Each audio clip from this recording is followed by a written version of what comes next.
it's going to cost you that one. And once they've found somebody that they can get money out of, they will keep going. They will absolutely keep going. Steve, no mask, no free movement, says Mark. It's ridiculous. Another major player in the spread of the virus, liberal idiots that run this country. Oh dear. I don't know why sort of people don't understand, that we're trying to stop the spread of COVID-19.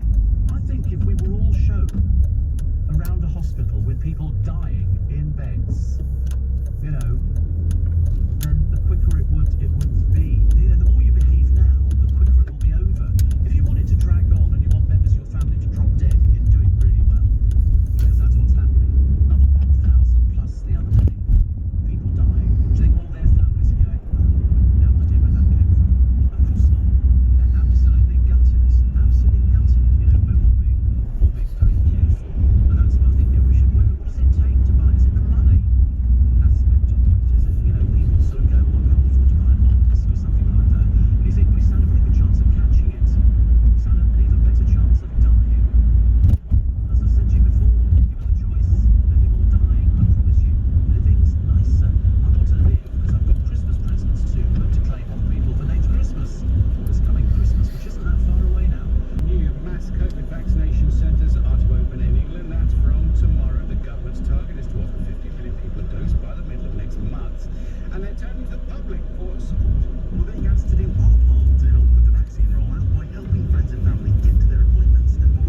as we can.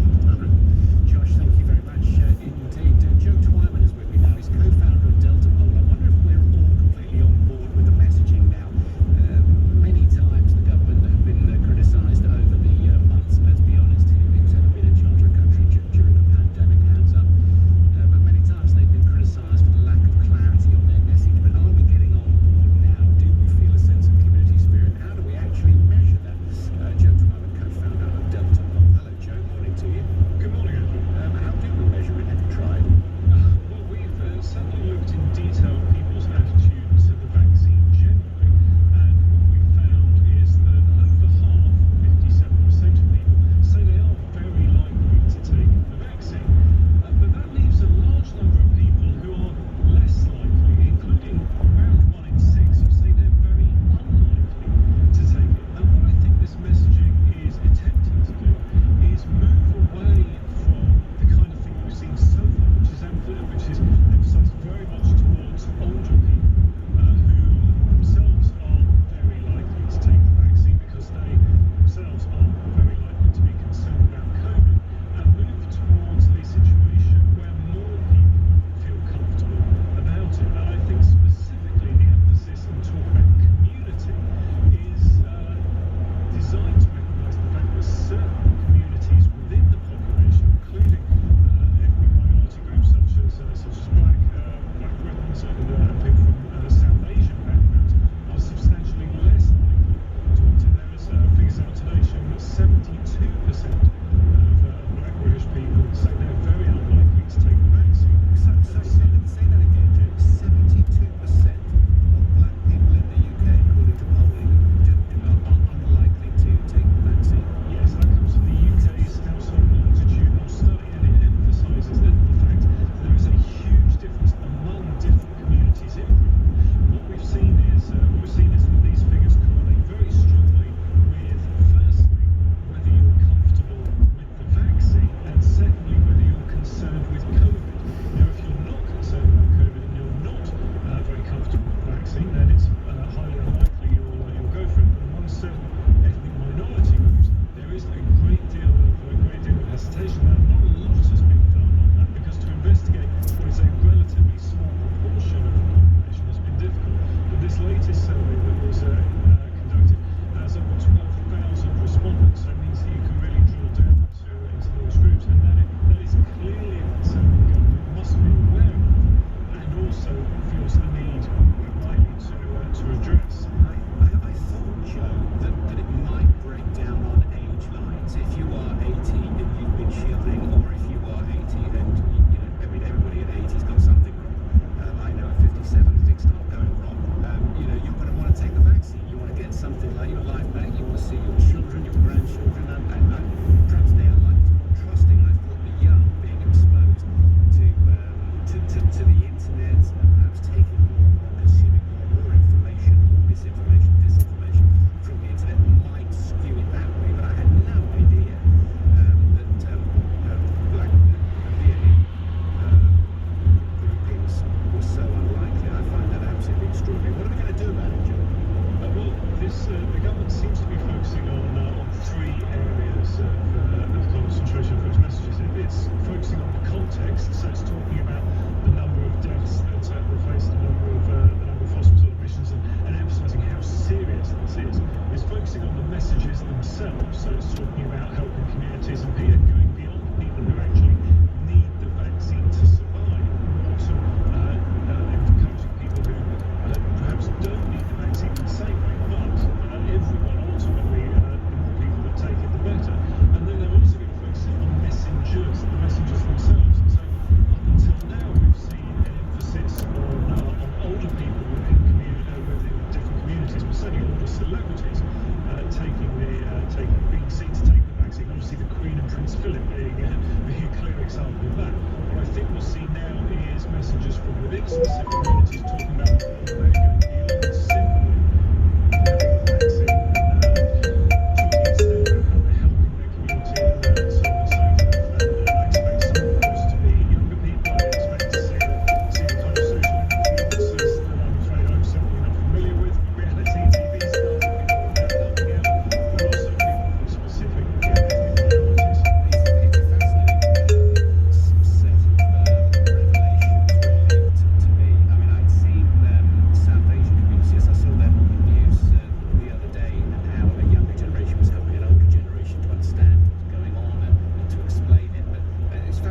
Richard, thank you very much indeed. Always good to speak with you, co-founder of Delta Pol.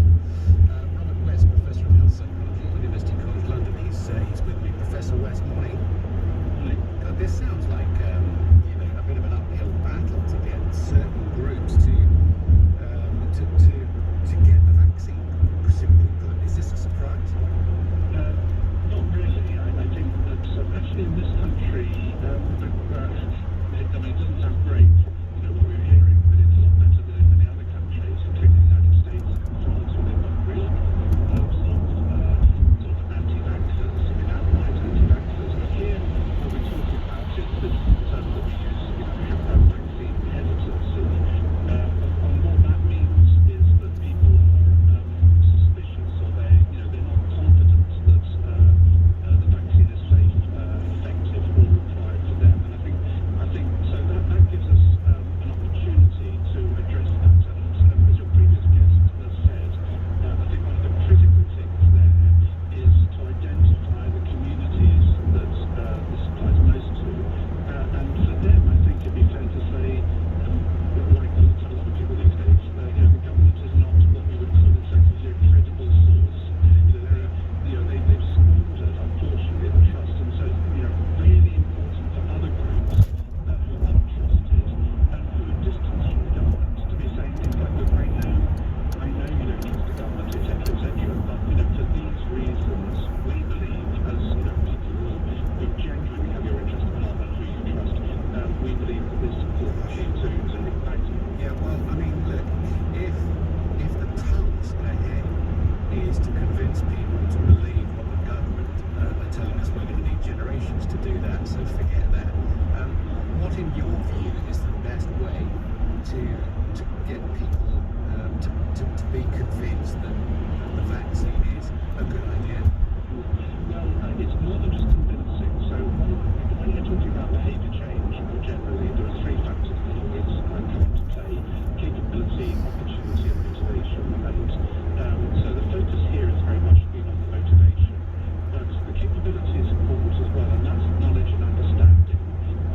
And so is opportunity. You've got people, particularly with mobility issues and so on, need to be supported to be able to make it to the vaccine centres and so on. And I think what we need to do is to have a strategy which addresses all three of those in each of the communities that's affected. One of the really important things, just very quickly, is on the knowledge side, is that although the really interesting briefing yesterday from actually day before yesterday from the independent sage, which showed a bar chart of the age breakdown of deaths, people in ICU and people in hospital and so on for COVID, and people in the hospitalisation rate, particularly the ICU rate, the people actually occupying ventilators and so on, it spreads much further down the age range. So I think people can't feel, well, I'm only 40 or 30 or 50, I don't know, it's not going to affect me. I think that's a very important target, because they may well be affected. Well, that's definitely out there at the moment. I've definitely sort of seen that and much more news. When it comes, just lastly, you just talked about knowledge, you talked about understanding. If somebody doesn't trust what they're being told, or if they think it's coming from a source which is fake or has a vested interest, or if somebody just in their very bones hates the pharmaceutical industry and points immediately at Primidos or thalidomide or any of the other great scandals, if they just point in that direction, then they seek information that fits that particular narrative, and they seek spokespeople for that. They watch clips, they consume items, they spread it amongst their friends. I mean, I don't know how to counter that, and I've got a couple of people in my life who are like that, and I don't quite know what to say or do, because I think they're on a different planet to me. I don't really know how to counter it, because they're completely set in their ways. I don't think there's any changing. Yeah, actually I do as well. It is a real uphill struggle. Where people have been successful in that is where there's a number of important ways to do it, but one is there have to be sources or people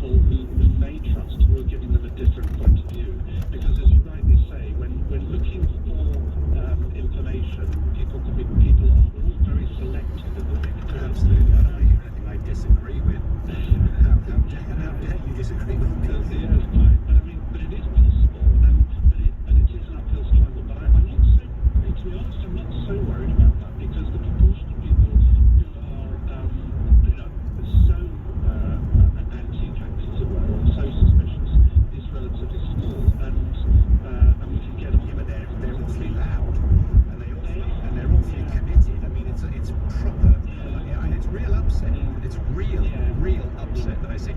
Do you know, we're out of time, Robert. I must leave you. Thank you so much for your time again this morning. Robert West, Professor of Health Psychology, University College London. Have you come up against this? Could you say to people in your life, look, this is the way it is? I mean, you're convinced about the way it is for you. This is your knowledge.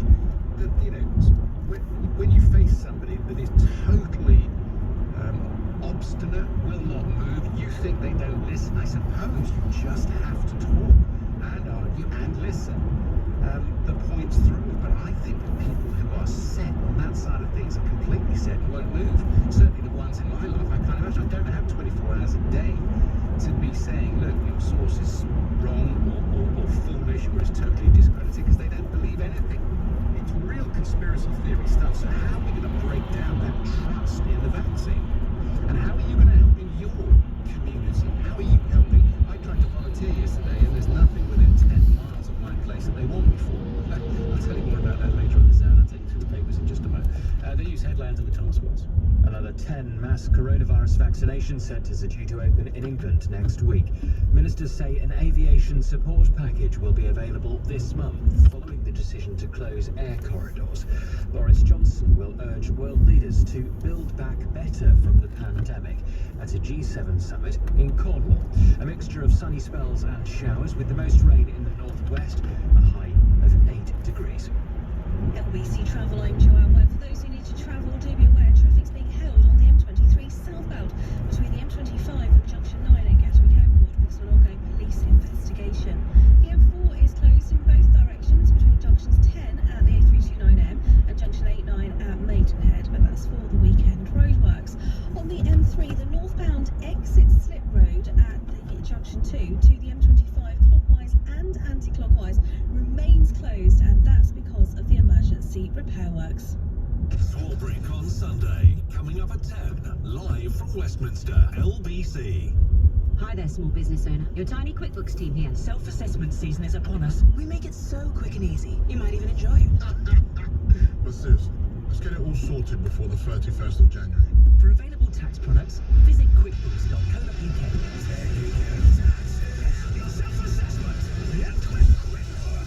If money is on your mind more than usual, the current account switch service makes it easy to move to a bank account that's right for you. Maybe you want more control of your finances because you've got plans to get your own place, or banking tools that help you budget for a much-needed break. You could even move if you've got an overdraft. Anyone can switch. It's free, guaranteed, and easy to do. Just look out for the current account switch guarantee. Overdraft should be agreed with your new bank before switching and are subject to criteria such as credit status. If you need to travel for legally permitted reasons or as part of your daily exercise, cycling is a great option. Whether you're new to cycling or just need a refresher, our free TfL online cycle skills course is quick and easy and will help you boost your confidence and feel safer when you cycle. Plus, once completed, you'll receive a 15% discount on Halfords branded bike accessories. Conditions apply. For more details, search TfL Cycle Skills. To the Mayor of London and TfL, every journey matters. How does it feel when you stop smoking? Brilliant, I've finally quit. It feels good. I was so proud of myself. I can keep up with my kids now. I feel a lot richer. I just feel fitter and healthier. I feel like I've got my life back. It's an amazing feeling when you stop smoking. Experience it for yourself with help from Smoke Free. Our range of free support can help you quit for good. From our app to emails, face-to-face and online communities. Search Smoke Free, because there's only one you. TalkTalk's winter deals are here, with great offers across our fast, reliable 18-month fibre broadband plans. Average speeds from 38 up to 145 megabits per second, and prices starting from just £22 a month. All with award-winning super safe online security included. Perfect for streamers, gamers, callers, workers and shoppers. Get high speeds at low prices with our winter deals. Search TalkTalk Fibre. TalkTalk for everyone. Offer ends 17th Feb, subject to local availability. £4.95 postage and packaging. T's and C's apply. Andrew Castle on LBC. Call 0345 6060 973. So we're being encouraged to volunteer. We've got these mass vaccination centres opening tomorrow. I noted one of them actually was at Taunton Racecourse, where I used to spend a bit of time. So there are these 10 mass vaccination centres around. We're being encouraged to help people who might be vulnerable, elderly, to go and get their vaccine. Look, it's a tough time of the year. It's the 17th of January and it's cold. It's a little bit warmer next week, but it's a little cold. You've got to go and queue.